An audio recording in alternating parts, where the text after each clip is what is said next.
investigación algunas consideraciones éticas. Nuevamente agradecida con el comité organizador por tan... Muy bien, vamos a conversar entonces en torno al tema que nos ocupa, todos los ámbitos humanos. Es más generalizado el uso, no solamente de las tecnologías en general, sino de las tecnologías computarizadas en particular.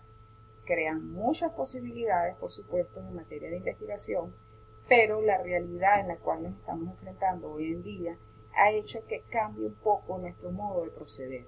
Nos estamos enfrentando a una comunicación, a una información en crecimiento pareciera que desbordado.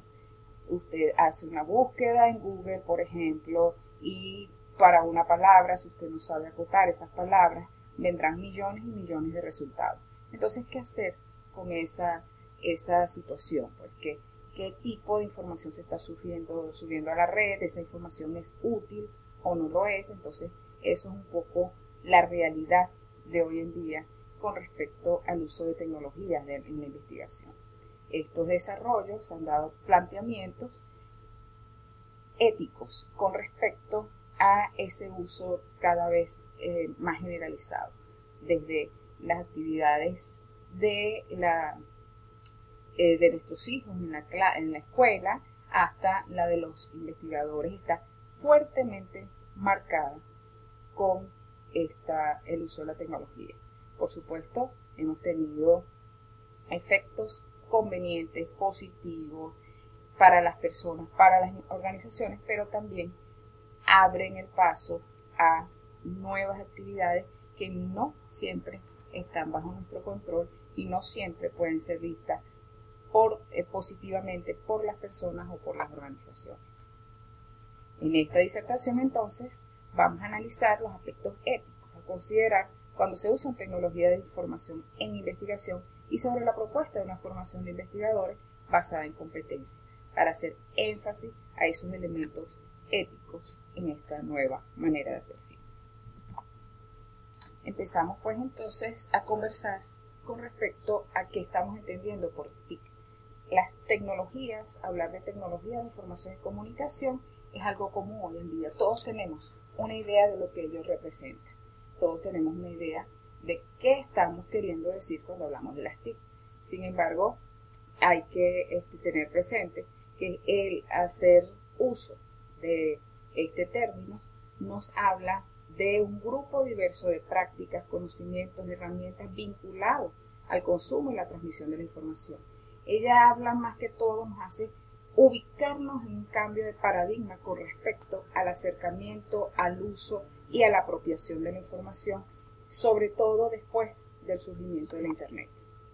Estas tecnologías tienen virtudes que son muy fáciles de reconocer, son virtudes que nos han impactado de diferentes maneras en nuestra vida, como tener capacidad de distribuir información con mucha más rapidez, tenemos acceso a esta información, hay videojuegos, podemos comprar, vender en línea, las transacciones que realizamos, el comercio electrónico, las aulas virtuales, en fin. Y para los investigadores, el uso de las tecnologías de la información y la comunicación nos han permitido hacer búsqueda en diferentes bases de datos sin tener que trasladarnos geográficamente, sin tener que sacar copias, podemos descargar archivos, podemos enviar para hacer búsquedas de información en las investigaciones que realizamos, enviamos encuestas, recibimos encuestas, las validamos, gestionamos todo ese proceso de búsqueda de información, no solo la búsqueda, también el procesamiento, podemos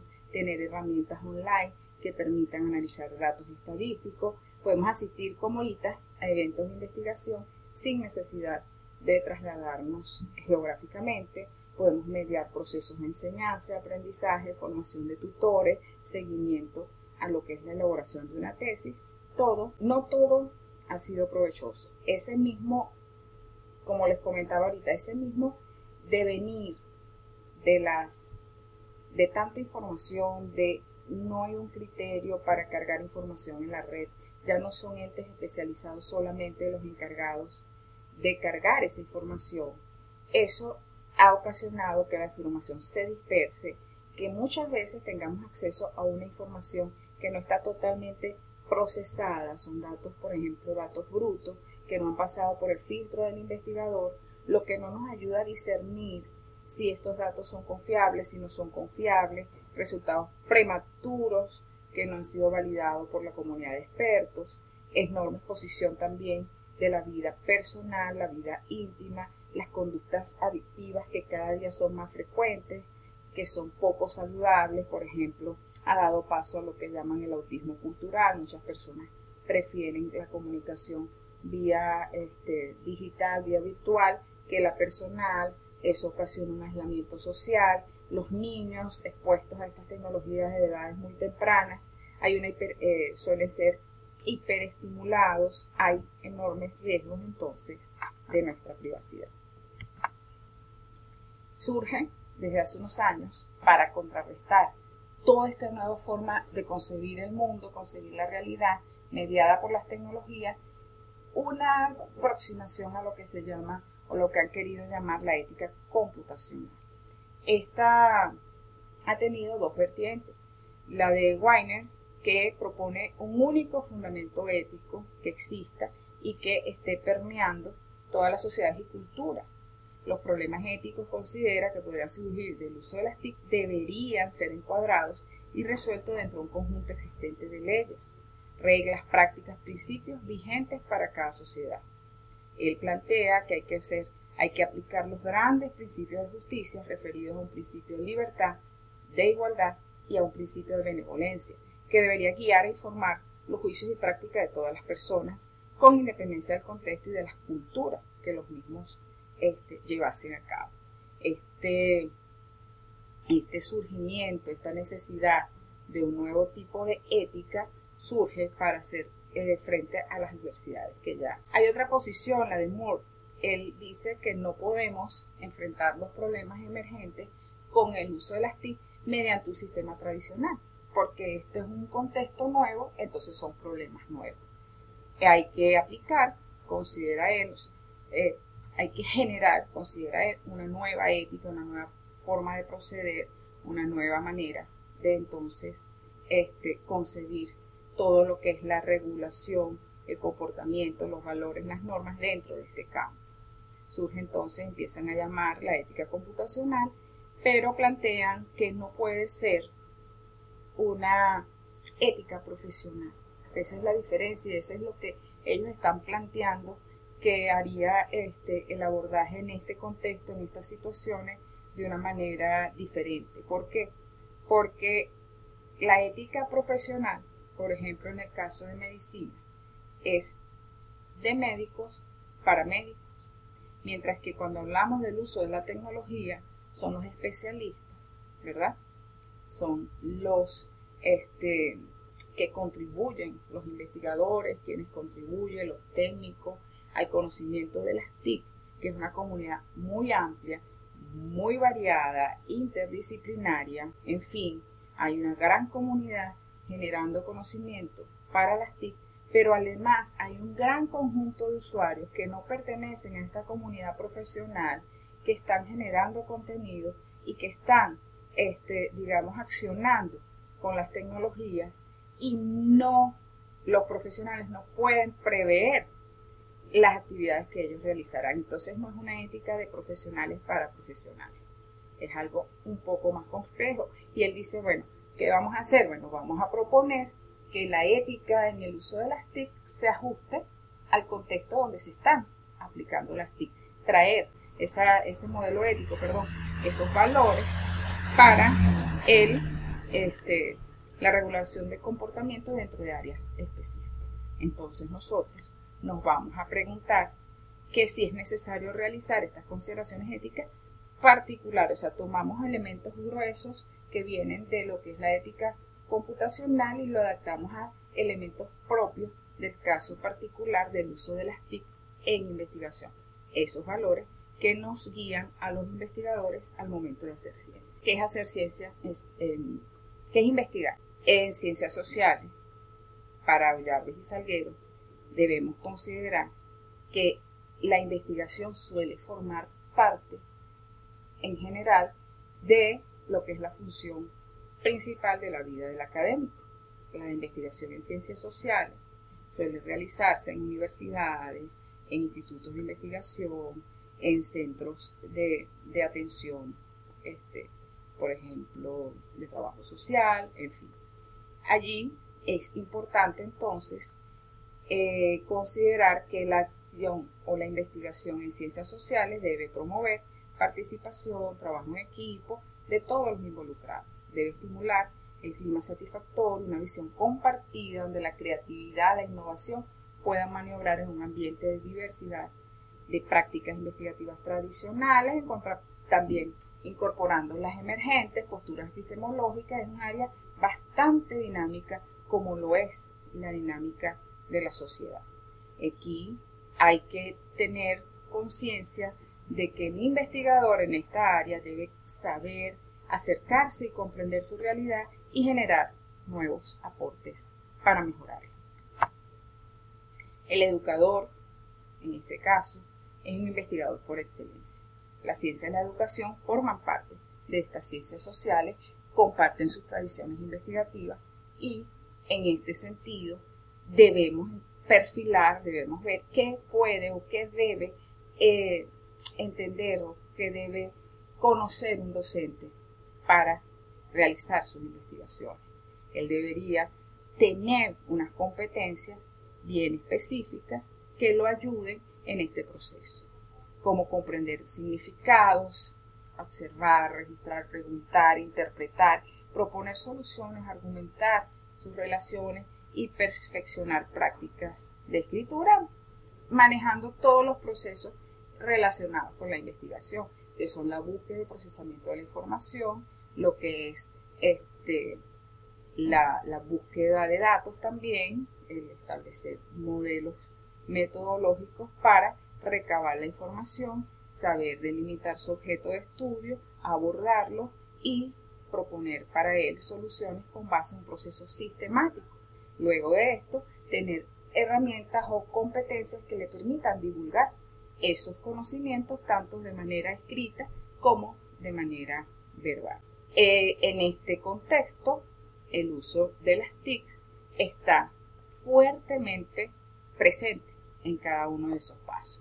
En la búsqueda de la información tenemos las bases de datos, conocemos todos Google Académico, tenemos otros buscadores web, intercambiamos información con expertos a través de correos electrónicos, procesamos datos e información a través de software estadístico, hojas de cálculo, divulgamos nuestras investigaciones a través de procesadores de texto, software para realización de presentaciones, gestores para revistas electrónicas, canales de video, entre otros elementos de software que nos ayudan con estos procesos, a mediar estos procesos relacionados con la investigación. Esto supone entonces que nosotros vamos ya no a estar en un grupo cerrado de pares investigativos, sino tenemos que cambiar porque estamos en la sociedad del conocimiento, en la sociedad de la información, donde las TIC nos han permitido acceder a un mayor número de personas. Entonces tenemos que regular, tenemos que tener cuidado al incorporar las normas, valores, principios que nos han acompañado en nuestro quehacer profesional en ese accionar con la máquina, en ese accionar en las redes, en ese accionar con todos los recursos tecnológicos que la sociedad actual, la sociedad del conocimiento actual, pone a nuestra disposición. Entonces, ¿a qué riesgos nos estamos enfrentando? Nos estamos enfrentando todos, ¿ok? Pero en particular los investigadores tenemos riesgo. Por ejemplo, la identidad digital. Ponemos a disposición información que traspasa el límite entre lo profesional y lo académico y llega a tocar información personal que contribuye a que otros se establezcan opiniones de nuestra conducta social de manera quizás superficial. Aquí la recomendación es tener cuidado con la información que divulgamos y la que utilizamos también de otros. Debemos ser austeros con respecto a aquella información que compromete nuestra realidad informática. Solo debemos compartir los datos académicos y profesionales necesarios de acuerdo al contexto donde nos estemos estableciendo. Mucho cuidado con la interacción entre las redes. Hay redes sociales que utilizamos más para nuestra vida personal y familiar, otras para nuestra vida profesional, pero cuando hacemos que las redes se comuniquen entre sí, que esas plataformas tengan comunicación entre sí, ese límite entre lo socialmente permitido y lo profesionalmente permitido suele superponerse. Entonces, en mi caso, yo trato de no divulgar aspectos personales en ningún tipo de red social. Sin embargo, quienes tengan a bien hacerlo, deben mantener con cuidado esa separación, ¿bien? Porque hay contextos profesionales donde una foto tomada, por ejemplo, en un contexto familiar mucho más informal, no es muy bien recibida. Entonces, esto hay que cuidarlo nosotros como personas que colocamos información en las redes, pero también cuando la revisamos y cuando la analizamos, tenemos que tener cuidado de no establecer juicios a priori de los colegas y los compañeros. La delimitación de los espacios entre lo real y lo digital. Muchas personas consideran que lo virtual no es cierto, que lo virtual es falso, que lo que allí se está presentando no refleja la realidad, en este caso del investigador. Hay límites difusos entre lo que es falsedad, ilusión, ficción y realidad. Eso lo propicia un poco las redes, ¿no? Nosotros cuando debemos mantener esa identidad en el espacio digital consecuente con la realidad en nuestro espacio real. Es decir, lo que divulguemos en la virtualidad debe poder corroborarse en la realidad, donde nosotros tenemos derechos, valores y consideraciones éticas que guían nuestro proceder.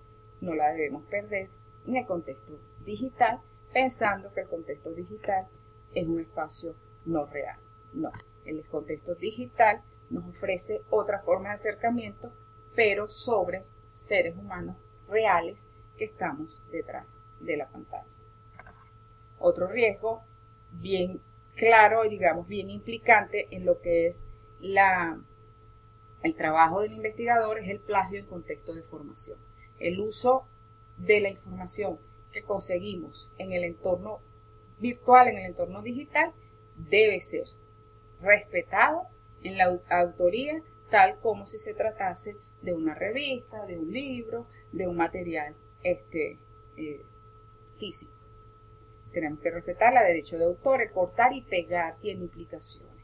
El cortar y pegar para una cita textual, el cortar y pegar para establecer una idea que debe ser respetada para el autor, quien la genera inicialmente. La propiedad intelectual en el contexto digital. Este punto es bien interesante. Es un punto que la gente no piensa que comete un delito cuando comparte un texto en la vía digital. Si yo tomo cualquiera de los libros que tengo aquí en biblioteca, lo escaneo y lo comparto a través de algún medio virtual digital, estoy cometiendo un delito. Es un delito. ¿Por qué? Porque este material tiene derechos de copyright. El derecho de copyright establece o le pertenece al autor o al editor del libro, según sea el caso. Cuando yo lo escaneo sin autorización del autor y lo pongo a disposición en las redes, es un delito informático. Pero esto pareciera no estar siendo considerado. Esto pasa muchas veces desapercibido. Nosotros, como gestores de plataformas digitales, por ejemplo, debemos ser acuciosos en que los derechos del material que allí se está reproduciendo sean libres, sean derechos, sea el autor haya dado el derecho a su libre reproducción y distribución. De otra manera, no podemos estar divulgando esta información, que es la difusión de información y la compartición de conocimiento en la red. Ese es un riesgo que cuando nosotros lo mandamos de una manera no confirmada. Los famosos rumores, las famosas cadenas, eso pasa mucho en el contexto coloquial cotidiano. Pero cuando uno es investigador, cuando se tratan de las competencias investigativas, tenemos que fortalecer esas competencias del ser y ser investigadores en todos los contextos, pero y particularmente cuando se trata del tema de investigación, hay que corroborar la fuente. Yo bromeo mucho con mis tesistas cuando les planteo el hecho del tipo de página que ellos consultan para realizar las citas en sus trabajos de grado, sus tesis doctorales incluso. ¿Cómo se sentiría usted al leer una tesis doctoral cuya referencia o cuya idea principal fue tomada del Rincón del Vago, de otras páginas, para no herir susceptibilidades, cuya, digamos, colocación de información no es verificada por pares investigativos? Algo fácil, sencillo que podemos hacer, además de ir a los buscadores de las universidades reconocidas, que ellos velan por la calidad de la información que colocan en su repositorio, podemos ir a Google Académico. En Google Académico, las búsquedas traerán solo aquellos materiales confirmados por Google que provienen de la academia. No podemos estar dando como cierta toda la información que encontramos. Para Olcott, Carrera, Gallardo y González, entonces, nosotros tenemos que manejarnos en un contexto ético continuo. En esa triada, tecnología, valores y personas, tenemos que mantener nuestros valores sociales y culturales, ¿bien? Siempre de una manera aplicada, pues, a las situaciones, los asuntos, las cuestiones, y mantener ese comportamiento independientemente del contexto donde estemos, ya sea real o sea virtual. Esa es, digamos, la principal recomendación. No hagas en las redes lo que tú sabes que en la vida real no debe. ¿Qué hacer entonces? Bueno, debemos proveer a los investigadores, más allá del conocimiento, competencias que le permitan transitar entre estos entornos manteniendo ese comportamiento dentro del marco de sus valores profesionales que le impliquen. En este sentido, formar por competencias pareciera ser la solución. Las competencias investigativas, cognitivas, para integrar experiencias, perspectivas, culturas, intereses, necesidades, para conocer, para saber entonces cómo proceder, cómo incorporar los elementos de la ciencia en cada contexto que se encuentre. Las competencias del saber hacer para tener esas herramientas que permitan seleccionar, procesar, trabajar con la información que se nos está presentando. Y sobre todo, por eso es que aquí me extendí un poquito más, las competencias del ser, del comprender, tolerar, ser empático, ser solidario, todas esas competencias, la claridad para expresar, la tolerancia a frustraciones, todas esas competencias tan útiles para un investigador, pero tener un poco la dirección de trasladarla también a este mundo tecnológico, el mundo de las TIC, en el cual estamos transitando. Para finalizar, el uso de las TIC en diferentes ámbitos humanos ha traído consigo una nueva manera de concebir el mundo. Aquí los límites entre lo personal y lo público son difusos. Tenemos que estar alertas con eso. Tenemos que tener los ojos bien abiertos en ese sentido. Porque el cambio ha impactado en todos los sectores, inclusive en el académico. Y pareciera, y cada vez vemos temas con nuestros tesistas, donde se plagia información, pero que ellos no saben que están cometiendo un delito, porque a veces lo hacen por desconocimiento. Entonces hay que tener los ojos bien abiertos, ver cómo ese uso de la tecnología nos tiene que cambiar la forma de proceder ante estos procesos.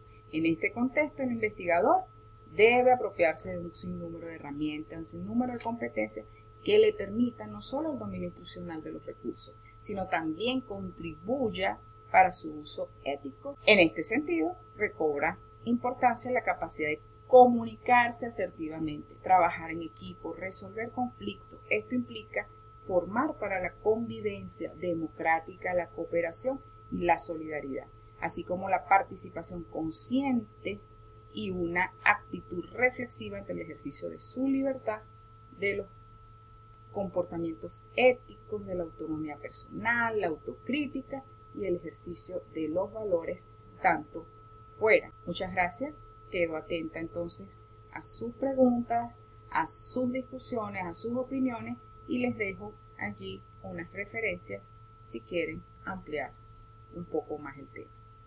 Muchas gracias.